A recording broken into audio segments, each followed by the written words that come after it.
안녕하십니까. 기름병TV 19번째 방송을 시작하겠습니다.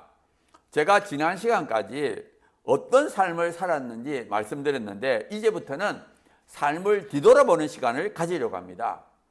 제가 예수님을 만나기 전에는 세상적으로 형통하였지만 제 마음에 항상 슬픔과 허무함이 있었습니다. 반대로 제가 예수님을 만난 후에는 세상적으로는 다사다난한 삶을 살았지만 제 마음 밑바닥에 항상 기쁨과 평안함이 있었습니다. 저는 많은 사람들이 저와 같이 영의 세계가 있음을 깨닫고 기쁜 삶을 살기를 바랍니다. 제가 이 유튜브 방송하는 것이 바로 이 목적입니다.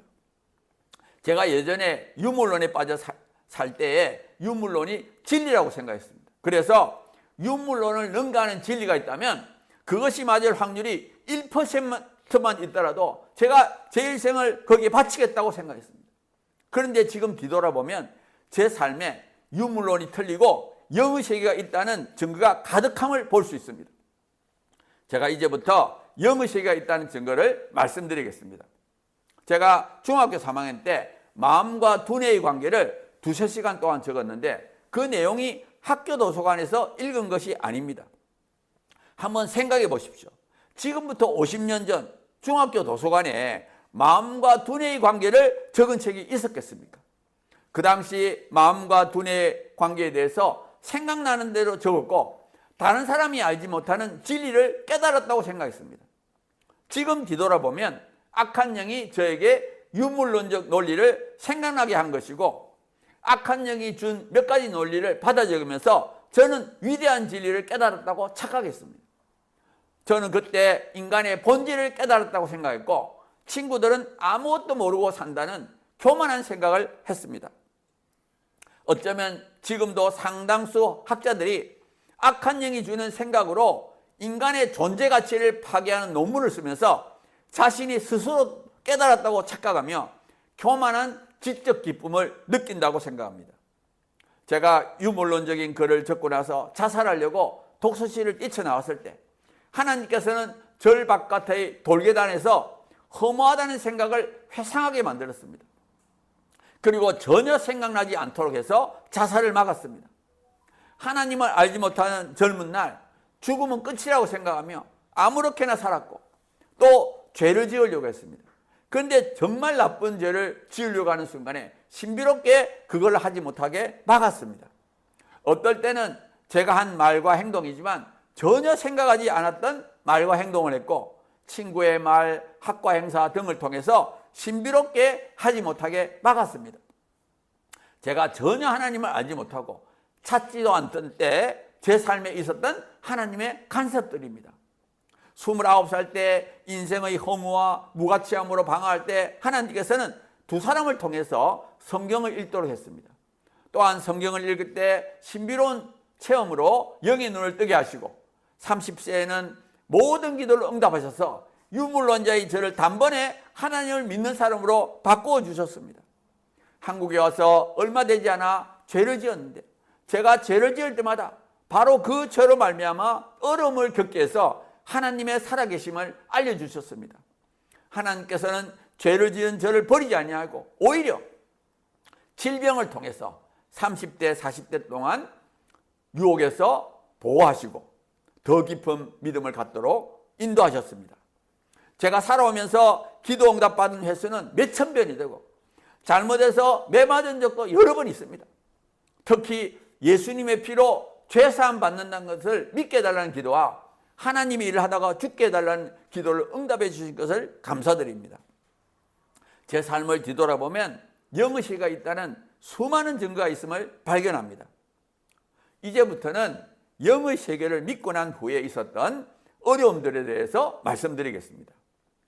영의 세계가 있다는 것을 진짜 믿게 되었을 때 생기는 부작용도 있습니다. 처음 믿음을 가진 저를 당하게 한 것은 사탄 공포증입니다. 사탄이 제 마음과 주위 사람들의 마음에 영향을 줄 수 있다는 생각이 저에게 두려움을 주었습니다. 저는 제 마음에 떠오르는 생각과 주위 사람의 말이 하나님에 의한 것인지 사탄에 의한 것인지 분간할 수 없었습니다. 예를 들어서 저는 간이 좋지 않았기 때문에 주위 사람이 자주 간에 좋다는 특별한 식품을 가져왔습니다. 그런데 그것을 먹어야 할지 안 먹어야 할지 결정하기가 너무 어렵습니다. 즉 사탄이 저에게 나쁜 것을 먹이기 위한 작전인지 아니면 하나님의 은혜인지를 알 수가 없었습니다.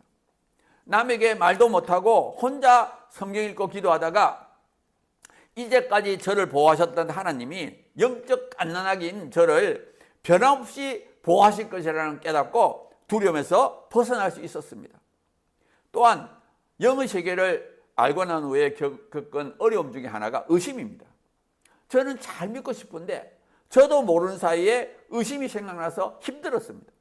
그러다가 새가 내 머리 위를 날아가는 것은 막을 수 없지만 새가 내 머리 위에 둥지를 털지 않게는 할 수 있다라는 마르틴 루터의 글을 읽고 위로를 받았습니다. 의심이란 새가 내 머리를 날아가는 것 같아서 생각나는 건 어쩔 수 없지만 의심이 내 마음에 둥지를 털지 않게만 하면 된다는 말씀이 저에게 의심에 대한 죄책감에서부터 벗어나게 했습니다. 또한 의심이 제가 하는 것이 아니라 사탄의 속삭임이라는 걸 깨닫고 의심을 제 마음에서 몰아내려고 했습니다. 믿음을 가진 후에 가진 가장 큰 고민 중에 하나가 하나님의 존재와 영의 세계를 알고 난 후에도 여전히 하나님 말씀대로 살지 못하는 제 모습입니다. 이러한 제 자신을 이해할 수 없었고 어떻게 하면 확실한 믿음을 갖고 하나님 말씀대로 살 수 있을까로 고민을 많이 했습니다. 지금 뒤돌아보면 저는 제 자신을 몰랐고 사탄과 우리가 사는 세상을 알지 못했습니다. 결론부터 말하면 저 자신이 사탄의 유혹과 미혹에 쉽게 넘어가는 연약한 영적 존재임을 알지 못했습니다. 그리고 사탄이 세상의 교육과 문화 등에 우리가 믿음을 갖지 못하도록 얼마나 열심히 준비해 놓았는지를 몰랐습니다.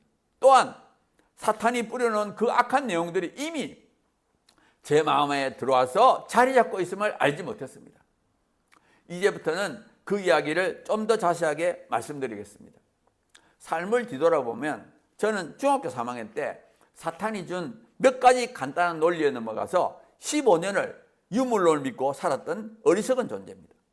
유물론에 매여서 인생의 허무함과 무가침으로 고통을 겪으면서도 유물론이 진리라고 착각하며 살았습니다. 미국에 유학 가서 포론을 접한 후에 정기적으로 보러 갔습니다. 이러한 제 모습을 뒤돌아보면 정말 유혹과 미혹에 약한 존재임을 깨닫습니다. 29살 때 영의 눈을 뜬 후에도 하나님보다 세상을 더 사랑해서 하나님께 죄를 지었습니다. 예를 들어서 하나님께 주신 선물인 교수직을 하나님보다 더 사랑했습니다. 하나님과 세상을 양다리 걸치고 자기 원하는 삶을 살았고 욕심이 하나님 위에 있었음을 고백합니다. 그런데 제 삶에서 지은 이러한 죄보다 더 문제가 되는 건 뭐냐 하면은 그 죄를 행하게 만든 마음 바탕이라고 생각합니다.